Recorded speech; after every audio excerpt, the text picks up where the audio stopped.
All right, guys, what's going on? Welcome back to the Everything College Football Podcast. Today, Nick here will be doing our 2025 preview and prediction for the Vanderbilt Commodores, coming off a staggeringly impressive season where they went 7-6, lost in the Birmingham Bowl, also pulled up a monumental upset against what was at the time number one ranked Alabama. So this was by far the most successful season I've ever seen from Vanderbilt. I know James Franklin had a good one, like 10 plus years ago. That was just as shocking, but this past season, Nick, was incredible. Clark Leah finally put it together. Tim Beck will be his second year as offensive coordinator. And then Steve Gregory will be in his first year as defensive coordinator, but he was on the staff a season ago. Respectable offseason, he's 77th in high school. Only 13 commits, though, on the high school recruiting trail is a little odd. 18 guys in the portal for a top 40 class. Getting things started with this offense, Nick, on screen, the numbers, they weren't all that good. 123rd total in yards per game, just over 27 points per contest. But the way they played football was what was able to make them so successful and allowed them to challenge everybody in conference. I mean, they hung in there against Texas as well. Against LSU, that was a close game. Of course, they almost beat Missouri, the win over the Tide. I mean, this was very shocking to see what they were able to do on offense because they just grinded out opponents. Tim Beck brought over this very strange style of offense from New Mexico State, brought Diego Pavia over with him, and this is a guy who's a gritty, tough player, a dual threat who has some pretty good running skills, a 6'2", 207, impressive improviser, good at making throws on the run. He's a fearless player who embraces contact. He has an odd wind and release, though, when it comes to throwing the football. I think he clearly lacks arm strength. Has nice downfield touch, though. His best plays are from outside of the pocket, and of course he does a good job protecting the football. This is a team, Nick, that was able to set up opponents to, get into third and short situations, and they thrived 28th nationally in third down because they were always in short yardage situations, which allowed Pavia and his legs to thrive. What Vanderbilt did last year was highly impressive. What do you make of it? It was incredibly impressive, right? This is a Vanderbilt offense that was really solid last year, and a team that was very solid as a whole. They were ranked the AP poll 24th in the nation at one point, the first time they were ranked in 10 years, so they finally got back to that sort of ranking. This was an offense that was very effective on third down, like you said, right? They really were able to get that done because they were able to get in the third and short, which really, limited the damage potentially on third down. I saw, in the game against Alabama, there were a lot of situations they were on third down where they were able to convert. In key situations, Alabama defense just could not get the offense off the field. Pavia is really solid at micromanaging those situations and being a really good leader. A lot of that comes from his abilities on the ground and abilities throwing the ball. 800 yards rushing, 8 touchdowns for him last year, 61 yards on the ground per game. And then the passing was solid for him as well. About 6% comp rate, 2,200 yards passing, 20 touchdowns, 4 interceptions. That's the key fact there, right? Didn't turn the ball over a lot, really protected the ball. A guy that's a veteran of college football, certainly has learned to protect the ball. People that really watch the sport knew about him, from his previous stop, but he became a household name after beating Alabama, and he still is a household name. He returns here. He's had a really good career so far at the programs he's been at, and I think running him back makes a lot of sense here. He's just a very good quarterback that's solid for the level that Vanderbilt is. He's not, one of the best quarterbacks in the country, but he's really good at Vanderbilt's level. I think he can really continue to lead this offense. Another year working with his OC. He's an accurate passer. I think he's really solid on the ground as well. Really protects the football. I think it's a lot of key success to keep Vanderbilt in games against those tougher opponents. This team was underdogs in pretty much every single game they played last year. Like you said, against Alabama, 12 of 18 on third. The next week, they were 8 of 13 against Kentucky. I mean, every single game, they're double-digit underdogs, but they're able to play this slow, grind-down pace where they're not putting up great numbers when it comes to running the football. Only 139 yards per contest. Top running back Cedric Alexander had 3.5 yards per carry. That's certainly not a very impressive mark. A.J. Newberry right behind him had 185 yards on the year. Alexander enters his third year in the program. They ran him a ton. Solid runner, only had 2 fumbles. And Newberry, most of his production came early on in the season, but made some big receptions at times. They're glad to have this duo back. Mikaelin Young comes over from New Mexico State. The biggest concern I have, Nick, with this offense, we've talked about this before, is that I feel like this is a style and a scheme that's going to be easily cracked down on in 2025. And they're not going to have anywhere near the same type of success. You've even seen that at times where they had 3 games in conference of less than 25% on third down, and they still hung in those games against LSU, Auburn, and Texas. But I think they're going to really struggle to run the football this year because, again, the numbers weren't staggering. It was just the style of play that made them so tough to defend. I think it's going to be quite easy to defend for opponents this year, so they're going to have to amp up the creativity, and they're going to have more balance. I think teams will be certainly able to scheme and kind of develop for this defense a little bit better, or offense that is a little bit better this year. This is an offense I think the playbook is kind of going to be understood by a lot of teams in the conference. This team struggled to run the ball last year. I think it's certainly going to be a weak spot again. You'll see this year. Alexander, he had 586 on the ground, 6 touchdowns, also had a receiving touchdown on 23 grabs for 238, but 3.6 yards per attempt rushing is just not good enough. AJ Newberry showed some flashes early on, about 200 yards rushing, 4.5 yards per carry, and 3 scores. Also had 2 receiving touchdowns. He's a solid back as a receiving back, but they just weren't very good at running the ball. You read off the stats there, and that certainly is a problem for this team. 139 yards per game. You want to see if you can improve that number certainly here. They got to find a way to get more production out of these 2 backs this year, plus the back they added in Young out of the portal. They have to find a way to be reliable on the ground, because I just don't think Pavia can bail this team out throwing this year, and I think the teams will be able to scheme a little bit better and defend against this team a lot easier this year, which will put them in situations where they're going to be on 3rd and 7, 3rd and 8, 3rd and 9, not in those 3rd and shorts where they really lived last year, and that's going to cause them problems. They just won't be able to get enough yards to continue drives, and they'll have to put the defense back on the field, and it'll lead to some struggles in Nashville. One wrinkle they had in their offense that was very dynamic was Eli Stowers would leak out at tight end. He had 300-yard games. Of course, he brutalized Alabama for 113 in that upset victory. Converted from quarterback to tight end, ended up being the top pass catcher, 6'4", 235, had 1 drop all year, had some major games that I alluded to. Also went very silent in a few, especially in the back half of the year. Spent a lot of time in the slot, though, but he was a great, pleasant surprise for this offense. Rest of the pass-catching group, Junior Sherrill had nearly 400 yards as an outside wide receiver. He's going to be a full-time starter as an X this fall. Richie Hoskins, limited production, but he had 2 big scores last year. Rest of the group has limited experience. Chance Fitzgerald comes over from Virginia Tech. Joseph McVay had 1 catch all year, and it was a 65-yard touchdown. That was it. Tristan Brown only had 3 catches. Not much in this group, but the emergence of Stowers is massive and could be enough for this slower-paced unit to continue to have success. Because if we're wrong, Nick, and nobody can really scheme up a way to slow these guys down, I think they're going to be just solid. But I'm anticipating it's going to be much tougher for them. They're going to have some of these guys, step up. Stowers and Sherrill, those are 2 guys I think that are reliable. After that, I'm not sure. And look at it, I think Stowers and Sherrill are certainly 2 guys you want to highlight as potential key pieces here. Sherrill was really good for this team last year, 400 yards receiving, 14.2 yards per grab, and 3 scores. While Stowers is a really big physical tight end that's really solid for this team. Nearly 50 grabs last year, 638, 13 yards per grab, and 5 scores, about 50 yards per game for him. He was really good, steady hands, right? Only had 1 drop last season. He's a key part of this offense. Richie Hoskins was not bad for this team as well. At points last year, he's a solid player that's gets in the slot there. He had a couple 100 yards receiving last year as well, 150 yards receiving, but he was solid for this team. Had 2 touchdown grabs as well. They returned some decent pieces here. They added Trent Hudson out of the portal as well, who could be a solid asset for this team. They're going to rely on their tight end a lot this year, which I think is fine. This is an offense that's not going to wow you by any stretch of the imagination in terms of what they have in the wide receiving core, but there are some solid assets here. Stowers is a really fun player to watch. Now you look at the offensive line. They replaced all 5 starters. Everyone's gone. So they dip heavy into the portal. Isaiah Glass showcased improvements at Oklahoma State last year. I think he's going to struggle a good bit in the SEC at left tackle. Sterling Porcher has an abundance of experience, 2,200 plus snaps in 3 years at Texas Tech. He has been a liability for them, though. Can play left tackle or left guard. Nice pickup in Jordan White from Liberty. He was an impressive interior offensive lineman for them. Spent last year at left guard. Likely going to slot in at center here for the Doors. Chase Mitchell didn't give up a sack, but allowed lots of pressures at both tackle spots. He's going to slip inside to right guard. He'll battle with Gunnar Givens, 6'5", 322. He's a transfer from Virginia Tech. It looks like Bryce Henderson. He's going to be occupying the right tackle spot. He was a coveted player who was a flat-out elite run blocker from South Dakota at 6'8", 325. That's some pretty good size there.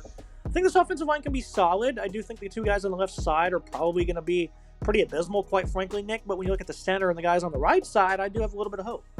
This is where I worry a little bit, right? This is a completely new look, completely revamped offensive line, and that always kind of worries me when you bring in a bunch of different guys here, you plug in different pieces. No continuity at all worries me. I do like some of the players they added, but I'm still a little bit worried. We'll talk about Chase Mitchell for a second, the one returning player. He was solid at both guard positions last year. I think he'll be really solid at right guard this year. He's a solid asset. Bryce Henderson, I think, is a really good add from the FCS level, a guy that's really physical, a huge body there. Isaiah Glass was solid last year, but a big jump up to the SEC may be very tough for him. Jordan White was a solid add as well. Sterling Porcher is not a bad asset at left tackle or left guard. That is, they added out of the portal here. A whole new look offensive line, though, is certainly worrying me, right? You're plugging in a bunch of different guys that have not played together. Definitely something to keep your eye on. Look at the offensive verdict for Vanderbilt. The slow pace of this offense absolutely crippled opponents last year as they didn't post a whole lot of yards. they hogged the clock and they got into those manageable third downs where their quarterback thrives. It's going to be hard to have that same effectiveness, I think, as the run game really just isn't efficient. They only have two playmakers at pass catcher. And, of course, that revamped offensive line via the portal. I think we're going to see regression as opponents will scheme them up better. But with Pavia, who, again, is incredibly fearless, they can accomplish a whole lot, Nick. So C+ for me. This isn't an offense that you wanted to play last year at any point, though. This is not an offense you wanted to play last year, but I think teams are going to start to figure things out. This team won't be as efficient on third down, which I think will certainly be a big problem for them. Pavia is a fun player to watch and a household name for a reason, but I just think his tricks are kind of running out a little bit here. I think defense will be able to figure out this offense a little bit easier this year. Looking at the defensive side of the ball, Clark Leah's bread and butter. People forget he was the DC at Notre Dame for a little bit before coming to his alma mater, and he finally got these guys to click and sync a little bit, pick up 5 guys in the portal on top of 7 returning starters. I look at the defensive line. Corday Snyder had only 14 tackles, but 6.5 of them were for a loss.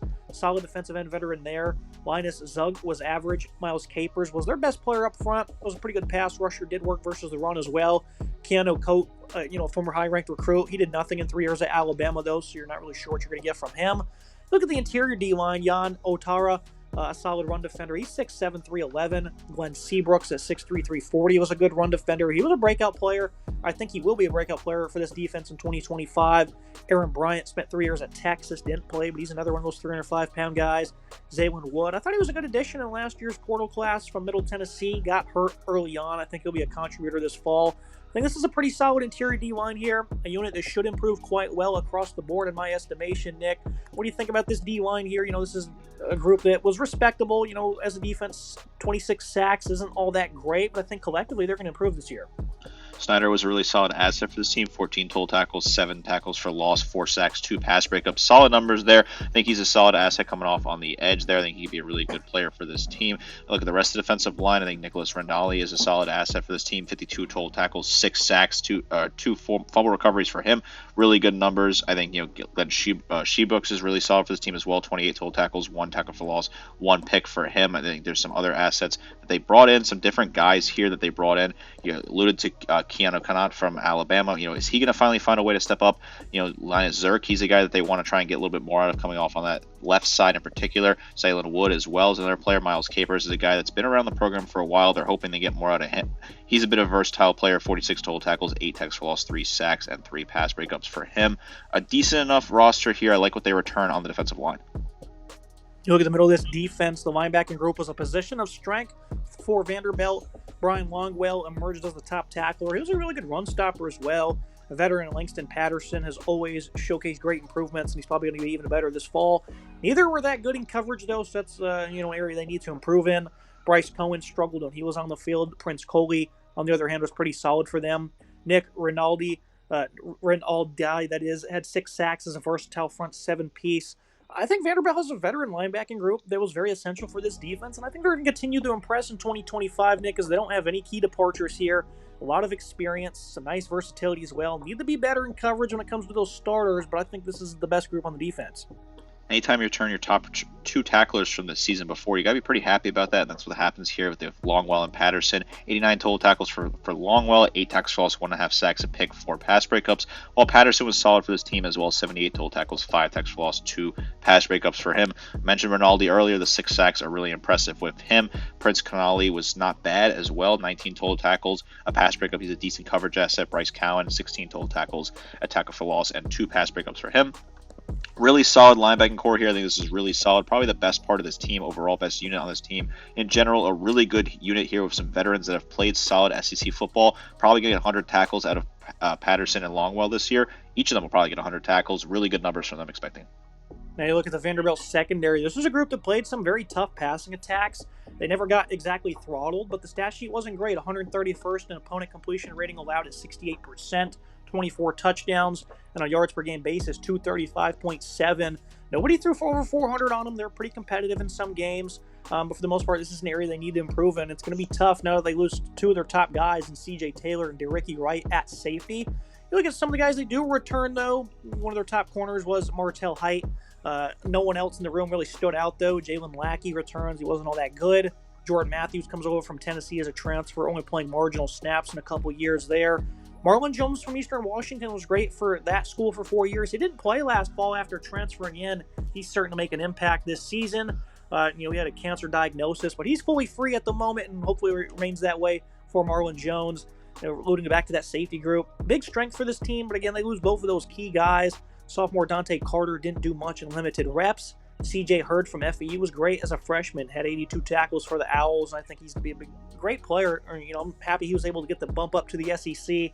Marlon Sewell, Jalen Gilbert, they're going to contend for playing time behind them. Brandon Fotnet was an impressive player in the slot. It's going to be hard to improve with the loss of those safeties. If these transfers can come in there and play up to par, Nick, you'll see them march forward in the back end. Fournette was a really good slot asset for this team. 73 total tackles, 8 tackles for loss, 3.5 sacks, a pick 6, and 8 pass breakups. Really good in coverage. I like what he can do. Martell Heights, a solid asset, 33 total tackles, 2 tackles for loss, 2 interceptions, 4 pass breakups. Really good numbers there. Marlon Sewell as well was solid for this team. 20 total tackles, a pass breakup for him. Not bad numbers at all. I think the ad of Hurd from FAU was a phenomenal ad. This is a kid that was really good for that team last year. I think you plug him in there, he's only going to get better as time goes on. A really solid move by Clark Lea, adding a guy that was solid last year, a lower tier program, 82 total tackles, forced fumble, and a pass breakup for him. A guy you can get more out of, 5'11", 200 pounds. I think he's a really solid portal ad. I like some of the guys further down the depth chart that have a little more experience coming back this year. The secondary, I don't think it's a terrible unit at all. I think it's definitely a weaker unit in terms of SEC teams. By no exaggeration there. Definitely one of the weaker ones in the conference, but still a unit that I think can build a way around it, add some better pieces here, let these guys get some reps. The secondary should improve over the season. Yeah, verdict from me. The unit finally showed that massive improvement that you thought was possible under Leah. I think you continue to see it this fall as, it was quite impressive to see them play that well, despite not really standing out exactly in one area. And they gave opponents a tough outing. The run D got burned versus tougher opponents, and the secondary was shaky itself. But I think we're going to see improvements across the board, Nick. B- from me. Potentially, they can even get to that B category. Their points per game number is pretty low, but of course, the offense playing at a certain pace, not turning over the football certainly helps with that a great deal. B- for me, I think they can certainly potentially creep higher. What do you think?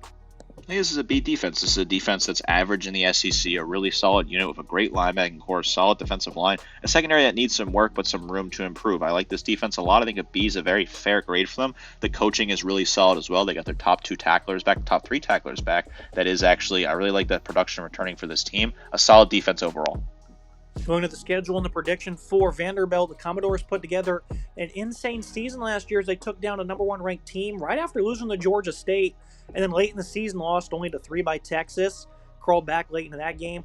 Only 2-score loss to Tennessee. They were far from being the SEC's punching bag they were accustomed them to being.